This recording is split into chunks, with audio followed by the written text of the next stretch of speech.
तबूक के मौके पर ना ऊंट पे बैठे थे, पीछे रह गए। ऊंट सुस्त था, थक गया, चल नहीं रहा था।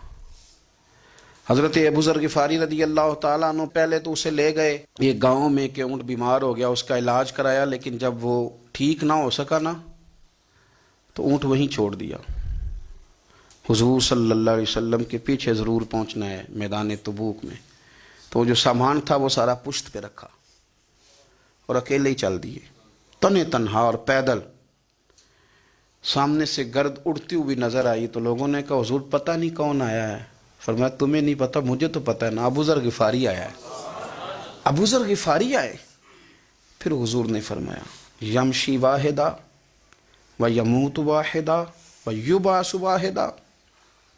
फरमाया ये तन्हा चलते हैं, ये तन्हा ही दुनिया से जाएंगे, तन्हा ही उठाए जाएंगे। तन्हा तन्हा चलते हैं, तन्हा ही दुनिया से जाएंगे, इंतकाल तन्हा ही उठाए जाएंगे। जो बहुत ज़्यादा सख्ती करने लगे सहाबा पे, बहुत ज़्यादा। तो हज़रत उस्मान गनी रदी अल्लाह ताला अन्हु ने फरमाया कि आप अपने मिजाज के लिहाज से तो दुरुस्त हैं, पर जो चीज़ आप तारी करना चाहते हैं, जब शरीयत गुंजाइश देती है तो आप क्यों इतनी सख्ती फरमाते हैं। तो फरमाने लगे ठीक है, फिर मुझे रब्ज़ा जाने की इजाज़त दे दो। रब्ज़ा एक बस्ती थी, जंगल था, वहाँ कोई आता जाता नहीं था। असी किसे दे कुछ नहीं जला ते ना कुछ साडा दर्दी।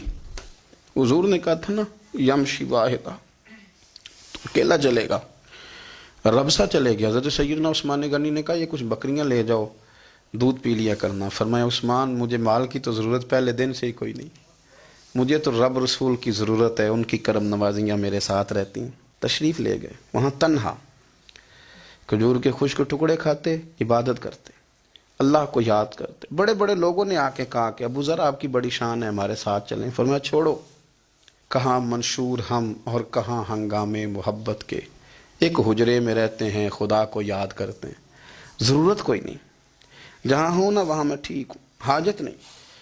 विसाल का वक्त आ गया, दुनिया से जाने का टाइम आ गया, अकेले हैं, बीवी है और बेटी है, जंगल का इलाका है, हज हो गया, रास्ते बंद हो गए, बीमार हो गए। अपनी अहलिया को बुला के कहने लगे अब मैं बचूंगा नहीं, अब जाने का वक्त आ गया। मैंने फ़कीरी जो हुजूर की देखी थी उसमें मैंने वक्त गुजारा है, और देख मैं जा भी फ़कीरी मेरा हूँ, लै सजड़ा सा तोड़ दी पाई, जान भी दिती तेरा तेरे, अब जाने का वक्त है। तो इस तरह करना, अगर तेरे पास कोई कपड़ा हुआ तो मुझे कफन दे देना, ना हुआ तो अल्लाह के सुपुर्द कर देना। कहा हम दो औरतें हैं, जनाजा गुसल कफन। फरमाया रब जमात भेजेगा मेरे लिए, लोग आएंगे, मेरे नबी पाक ने मुझसे वादा किया था, आएंगे ना लोग।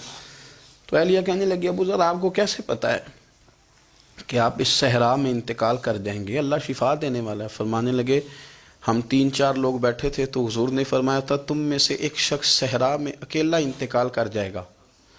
तो वो मेरे जितने बाकी साथी थे वो सारे इंतकाल कर गए, अब मैं अकेला ही बचा, मुझे पता है वो मैं ही हूँ।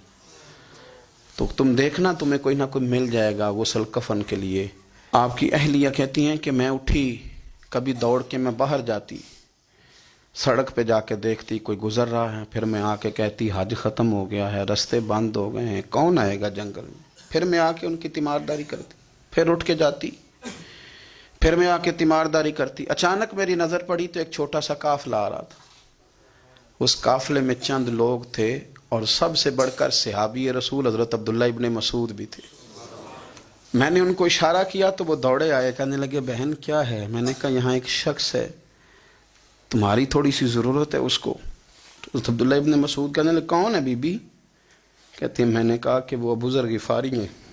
कहती तड़प के रोए अब्दुल्ला इब्ने मसूद, तड़प के कहने लगे अबू ज़र मेरे नबी पाक का प्यारा, मेरे माँ भी उस पर कुर्बान, मेरा बाप भी कुर्बान, किधर है जल्दी बताओ।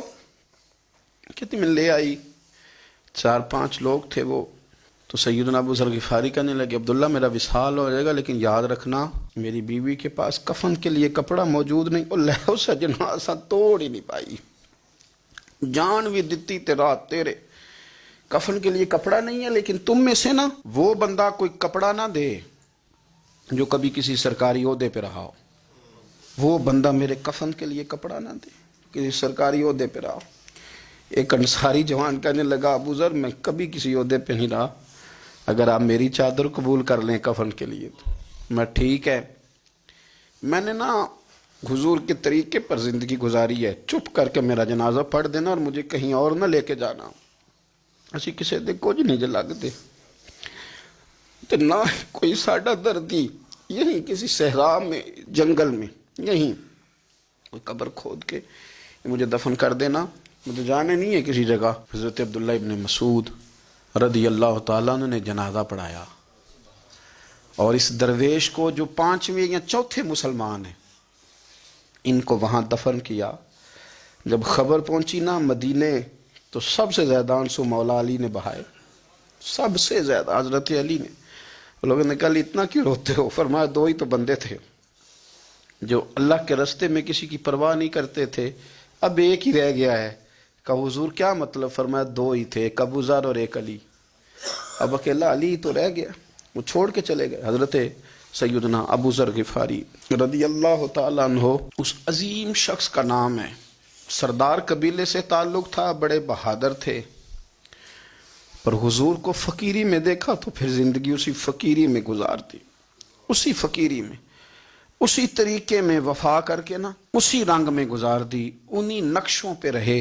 اگرچہ جائز تھا، بڑے بڑے لوگ تھے، حضرت عبد الرحمن ابن عوف بڑا مال تھا، حضور نے ان کو جنتی کہا، ان کے پیچھے نماز پڑھی، سب ٹھیک تھا، پر فرماتے تھے یار میں انکار نہیں کرتا، پر میرے نبی نے فقیری کی، حضور نے ایک وقت کھایا ایک وقت بھوک کاٹی، تم کس طرح بھر بھر کے پیٹ کھاتے ہو، تم کس طرح اتنی آسانیاں دیکھتے ہو؟